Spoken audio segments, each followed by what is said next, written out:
ডিপাৰ্টমেণ্টত আহিলোঁ অফিচত আপোনাৰ যোৱাকালি মোৰ এটা ফোন আহিছিলে ACP দীপক দাস ছাৰে মাতিছিলে তেখেতে মাতিছিলে ৰাঘৱ সংক্ৰান্তত মোৰ ফেচবুক পোষ্ট কিছু ভাইৰেল হৈছিলে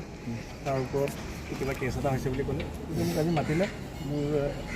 স্পষ্টীকৰণখিনি ল'লে সেই মানে কি ধৰণৰ গোচৰটো কেনেকুৱা ধৰণৰ আছিলে গোচৰটো গমটো পাইছে চাৰ্ভাৰ কাম ইয়াত কৰিছে তো মোৰ ফেচবুক পোষ্ট মই ৰাঘৱ সংক্ৰান্তত কিছুমান পোষ্ট দিছিলোঁ পোষ্টখিনি অলপ ভাইৰেল হৈছিলে তেওঁলোকৰ কিবা ক্ষতি হৈছে বুলি কৈছে ব্যৱসায়িক ক্ষতি হৈছে বুলি কৈছে চিনেমাৰ ক্ষেত্ৰত আৰু মানে সেই হেৰিয়াতে কেছটো দিছে মোৰ ওপৰত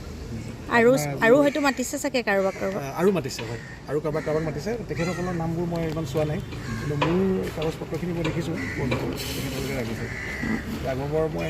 কৰিছিলোঁ হয় মোৰ অলপ ক্ষোভ আছিলে যতীন বৰা চিনেমা চাই বা জুবিন গাৰ্গৰ গান চাই আমি ডাঙৰ হৈছোঁ মানে ভাল পাইছিলোঁ যথেষ্ট হেৰি আছিলোঁ তেখেতে লতাশিল ফিল্ডত আহি যেতিয়া সকলোকে আন্দোলন কৰিবলৈ নিমন্ত্ৰণ জনাইছিলে আন্দোলনত আগভাগ ল'বলৈ তাৰপিছত ঠিকে আছে সেইখিনিলৈকে ঠিকে আছে জনালে বিজেপিলৈ কৈছে তেওঁৰ এইটো ব্যক্তিগত সিদ্ধান্ত সেইটোতো ক'ব লগা একো নাই কোনোবা ৰাজনৈতিক দল এটাত গৈছে চবৰে আদৰ্শ বেলেগ হ'ব পাৰে গৈছে সেইটোতো মোৰ আপত্তি নাই কিন্তু তেখেতে তালৈ যেতিয়া গৈছিলে সকলো নিমন্ত্ৰণ জনাইছিলে আহক তাৰ কাৰণে 5টা ল'ৰা ছোৱালী আমাৰ শ্বহীদ হ'ল তেতিয়া সেইটোৰ কিন্তু কোনো ৰেছপনচিবিলিটি নাই তেখেতে বিজেপিলৈ ধুনীয়াকৈ গুচি গ'ল পাছত যেতিয়া চিটুৱেশ্যন নৰ্মেল হ'ল তেতিয়া তেওঁ গুচি গ'ল তেতিয়া কিন্তু কাকো নক'লে যে মইতো আহিলোঁ মই ভুল বুজিছিলোঁ বাৰু ঠিকে আছে বাৰু তেওঁ আন্দোলনটো ভুল বুজিছিলে তেওঁ মই ভুল বুজিছিলোঁ এতিয়া মই শুদ্ধ পথত আহিছোঁ বিজেপিলৈ আহিলোঁ আপোনালোকো আহক এবাৰো তেওঁ অনুগামীক আহ্বান নজনালে তেওঁ ব্যক্তিগতভাৱে নিজৰ সিদ্ধান্তত তেওঁ নিজে